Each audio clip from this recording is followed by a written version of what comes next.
Experimental horror മൂവീസൊക്കെ കാണാൻ ഇഷ്ടമുള്ളവർക്ക് കണ്ടിരിക്കാവുന്നൊരു സിനിമയാണ് ഈ വർഷം തമിഴിൽ പുറത്തിറങ്ങിയ ബ്ലാക്ക്. ഡയറക്റ്റ് ചെയ്തിരിക്കുന്നത് KG ബാലസുബ്രഹ്മണി, അഭിനയിച്ചിരിക്കുന്നത് ജീവ, പ്രിയ ഭവാനി ശങ്കർ. സിനിമയുടെ പ്ലോട്ട് എന്ന് പറയുന്നത് ഒരു ഭാര്യയും ഭർത്താവും കൂടി ഹോളിഡേയിൽ ഒരു വീട്ടിലേക്ക് താമസം മാറുകയാണ്. ഒരു ബീച്ചിന് സൈഡിലുള്ള ഒരു വീട്. അവിടെ ഒരുപാട് വീടുകളുണ്ടെങ്കിലും ഇപ്പോൾ അവർ മാത്രമാണ് അവിടെ താമസിക്കുന്നത്.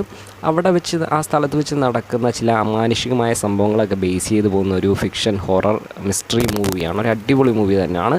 എക്സ്പെരിമെൻ്റൽ സബ്ജക്റ്റാണ്. ഈ ഒരു ടൈപ്പ് സബ്ജക്റ്റ് തമിഴിലൊന്നും അധികം വന്നിട്ടില്ല. ഇത് ഹോളിവുഡിൽ ഈ ഒരു കൺസെപ്റ്റ് ബേസ് ചെയ്ത് വേറെ സിനിമകൾ വന്നിട്ടുണ്ട്. അതേതാണെന്ന് പറയുന്നില്ല, കാരണം അത് പറഞ്ഞു കഴിഞ്ഞാൽ ഇതെന്താണ് കൺസെപ്റ്റ് എന്നുള്ളത് ഉറപ്പായിട്ടും പെട്ടെന്ന് മനസ്സിലാകും. കാരണം അതുപോലെ യൂണിക്കായിട്ടുള്ളൊരു ത്രെഡൊക്കെയാണ് ഈ സിനിമയുടെ പ്ലോട്ട് എന്ന് പറയുന്നത്. നല്ല മികച്ച ഒരു എക്സ്പെരിമെൻ്റൽ മൂവി തന്നെയായിരുന്നു. കൂടുതലായിട്ടൊന്നും പറയാൻ പറ്റത്തില്ല, കാരണം സ്പോയിലറായിട്ടുള്ള ഒരുപാട് കാര്യങ്ങൾ ഈ സിനിമയിൽ വരുന്നുണ്ട്. ഇങ്ങനത്തെ കൺഫ്യൂഷനായിട്ടുള്ള കോംപ്ലിക്കേറ്റഡ് ആയിട്ടുള്ള സ്റ്റോറീസൊക്കെ കാണാൻ ഇഷ്ടമുള്ളവർക്ക് ഉറപ്പായിട്ടും ഇഷ്ടപ്പെടും. കണ്ടു നോക്കുക. കണ്ടു നോക്കിയിട്ട് ഒന്ന് കമൻറ്റ് ചെയ്യാം.